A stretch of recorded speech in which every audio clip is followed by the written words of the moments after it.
Marche contre l'antisémitisme. Alors que la mise en place du cordon républicain prend plus de temps que prévu à gauche, le RN peaufine ses arguments. Allez au contenu principal. Allez au menu de navigation. Allez au moteur de recherche. Allez à la page Direct TV. Allez à la page Direct Radio. Marche contre l'antisémitisme. Alors que la mise en place du cordon républicain prend plus de temps que prévu à gauche, le RN peaufine ses arguments. Temps de lecture, 2 minutes. Comment concrétiser la formule écrite dans un communiqué commun?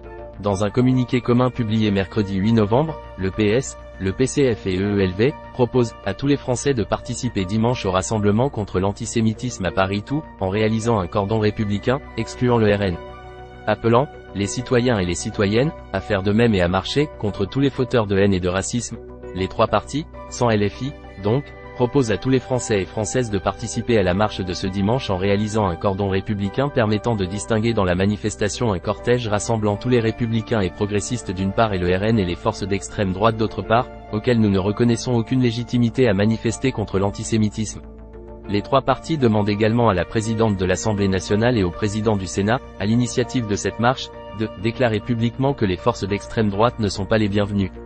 Sauf que la mise en place de ce cordon est, pour l'instant, complexe. Selon les informations de France Info, les socialistes, écologistes et communistes y réfléchissent toujours, et échangent les uns avec les autres. Ainsi, l'idée d'une banderole commune a été évoquée, puis abandonnée, car les présidents du Sénat et de l'Assemblée refusent toute autre banderole que la leur. L'objectif de la gauche, c'est d'avoir un espace où tous les progressistes qui veulent manifester contre l'antisémitisme seront sûrs et certains de ne pas marcher aux côtés d'élus ou de soutien du RN, nous résume un écologiste. Alors, les téléphones chauffent, mais la communication est un peu ralentie. Les cadres du PS sont en ce moment en Espagne pour le congrès du Parti socialiste européen. Les éléments de langage du RN. De l'autre côté de ce cordon, le Rassemblement national, lui, fait mine de ne pas s'en soucier, assurant ne pas avoir prévu d'organisation particulière. Être séparé des autres forces politiques, on s'en moque totalement, assure Marine Le Pen. En interne, le RN fait circuler deux arguments, les fameux éléments de langage, que les élus sont chargés de répéter aux médias. Notre place est avec le peuple, au milieu ou en fin de cortège, ça nous va très bien, et on ne veut pas se retrouver à côté de gens qui ont mis la France dans une situation pareille en laissant courir l'immigration, argument qui peut viser la gauche, la droite, mais aussi la Macronie. Bref, le RN cherche à retourner la situation en sa faveur, et a reçu le soutien indirect de Yael Braun-Pivet et Gérard Larcher. Dans un nouveau communiqué, jeudi 9 novembre, les initiateurs de la marche écrivent, par-delà leurs différences et leurs divergences, tous les républicains doivent se rassembler. Les polémiques inutiles doivent cesser, ce rendez-vous doit se dérouler dans le respect. Et le chef de l'État dans tout cela? On ne sait pas si à l'instar de François Hollande et Nicolas Sarkozy, ses prédécesseurs, Emmanuel Macron fera partie de la marche.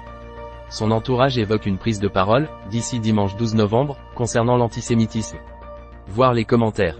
Partagez l'article sur les réseaux sociaux. Prolongez votre lecture autour de ce sujet. Antisémitisme. Les sujets associés. Antisémitisme. Société. Rassemblement national. Politique. NUP. Guerre entre le Hamas et Israël.